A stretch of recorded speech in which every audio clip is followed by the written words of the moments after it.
Welcome to my Sunday morning prattle number 6. Even though I'm recording this over a week late, and I'm sorry about that, but May is a very busy time for me. I grow my own fruit and vegetables, and so there's been lots of digging over and planting and cleaning out greenhouses and filling them up and stuff.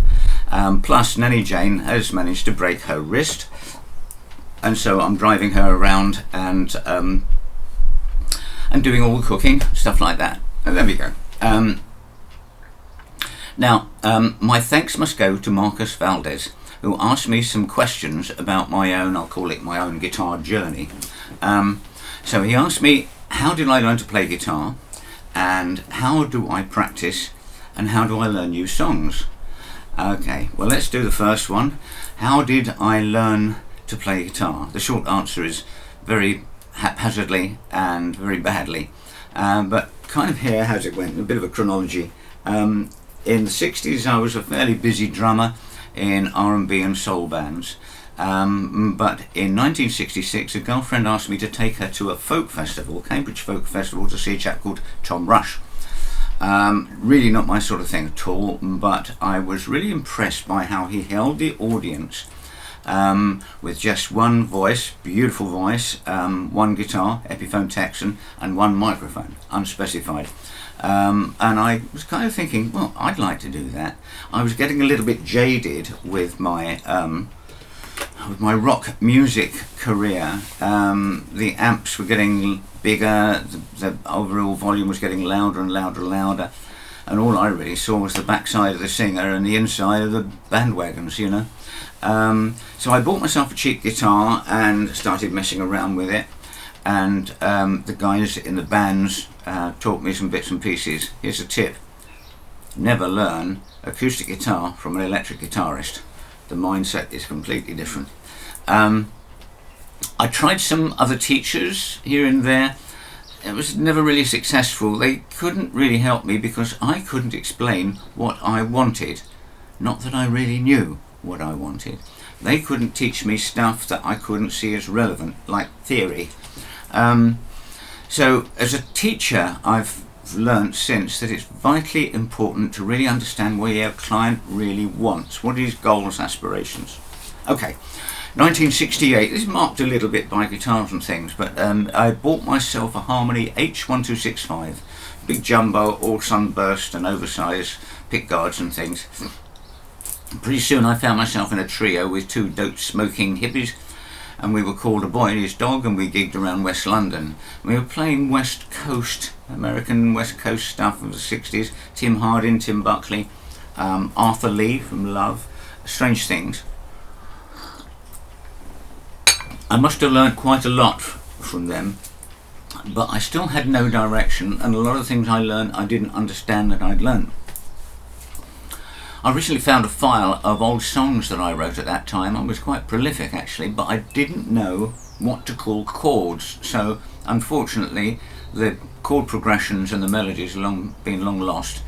But those songs mostly teenage angst, but they were very poetic. Anyway, I also started frequenting the blues clubs in West and Central London, and I spent, even backed Joanne Kelly once, and I spent drunken weekends playing endless Jimmy Reed riffs with friends. 69, 70, I moved right into West London, and I started going to folk clubs. A friend, also called Andy, introduced me to country, West Coast, folk rock, country rock, and bluegrass methods a little bit. So I was learning from friends, picking up business, picking up knowledge here and there, with no organisation or pattern to it, and didn't realise what I was learning. In 1973 I was geographically well placed, and I started training guitars. I wanted to go up from the Harmony. I went to a Gibson, then an Epiphone, then a Guild, which was a lovely guitar, and then ultimately Martin's. In 1975, job-related move again, I moved out of London. I found myself in an area which had a lot of bluegrass activity going on. and I got my D35, which stayed with me for about 21 years, and I got recruited into 2 bluegrass bands pretty quickly. Now back then you didn't learn bluegrass, you joined and you kind of ran to catch up, and you were told if you were doing something wrong and nodded at politely if you did something right. Yeah, I developed. In 1979-80, I moved down to the South Coast, new job, same company, but I was also caring for my dad who had Alzheimer's.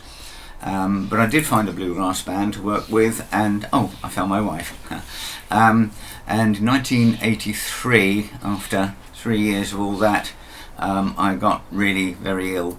I developed some rare ague, and I was unable to play or do anything else much for about 10 years. D35, the mandolin, the dobro went up into the uninsulated attic, but I got into photography once I could walk again. In 1993 I left my company after 20 years, and in doing so I lost my darkroom, so I didn't have that creative outlet.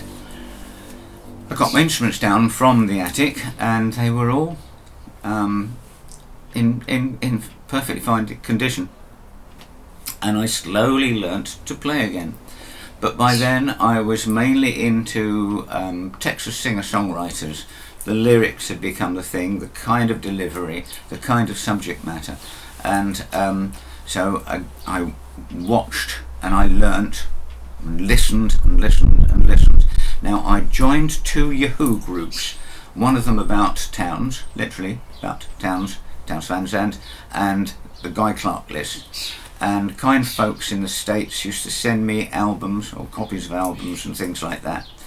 And I was picking up styles and the genre, if you like, listening. So I got invited to go to the States. First of all, in 1998 I went over to the States and gigged a little in the New England area.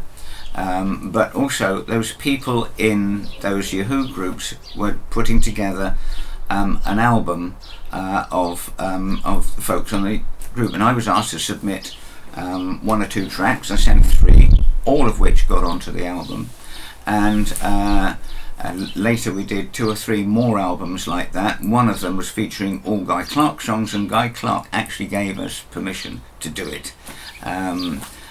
Bless him. And so I went back to the States in 2004, went to Texas, stayed with friends all around Texas, and in 2005 flew into San Francisco, stayed with friends there, and Sacramento, and then off to New Mexico and finished off in Dallas, and played a festival at some point there. So 2004, 2005 was a great influence.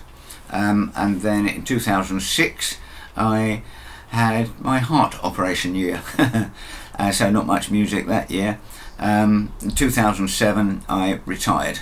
I tried to learn jazz from a very, very good teacher, but it didn't stick, unfortunately.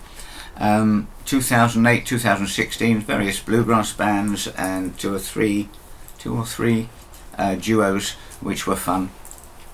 And people would approach me in clubs and ask me to teach them really my kind of style, I think, but I never thought of myself as a teacher. In 2017 they told me I had throat and tongue cancer, so that knocked things back for a while, including my voice. I lost my voice for a while, as you will see from some of the videos that I posted around that time.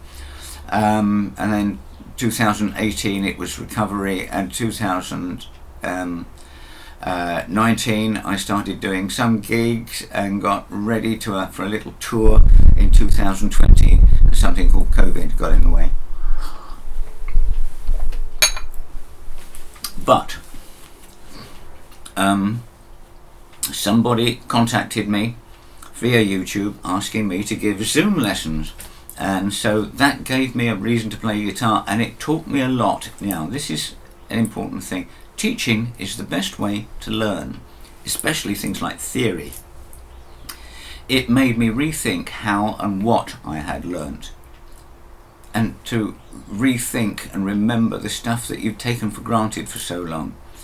And seeing what others need makes you analyse your abilities, your style, your technique, and also the basics. It also makes you remember what it was like. You need to remember, I mean to say, what it felt like when you couldn't do things. And never say anything is easy. Nothing is easy until you've mastered it. So yeah, I'm still giving lessons and mentoring via Zoom, so if you're interested, details below.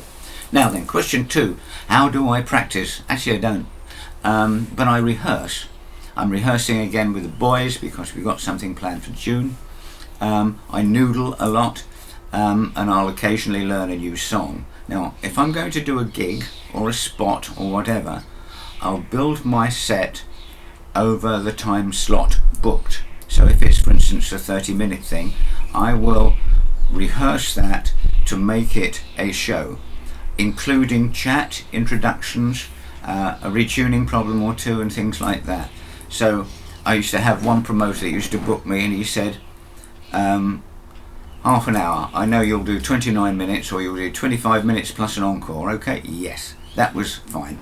Not ramble on, not go over time, all that sort of business. It makes it a show for the people in the audience.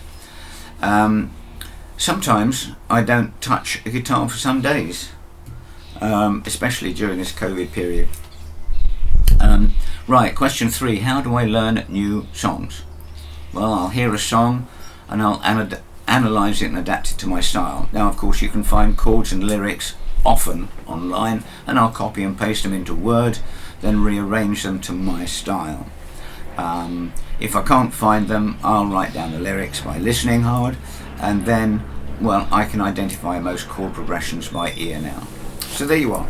I'm the worst example of a guitarist. I stumbled into it, had long periods of no playing at all.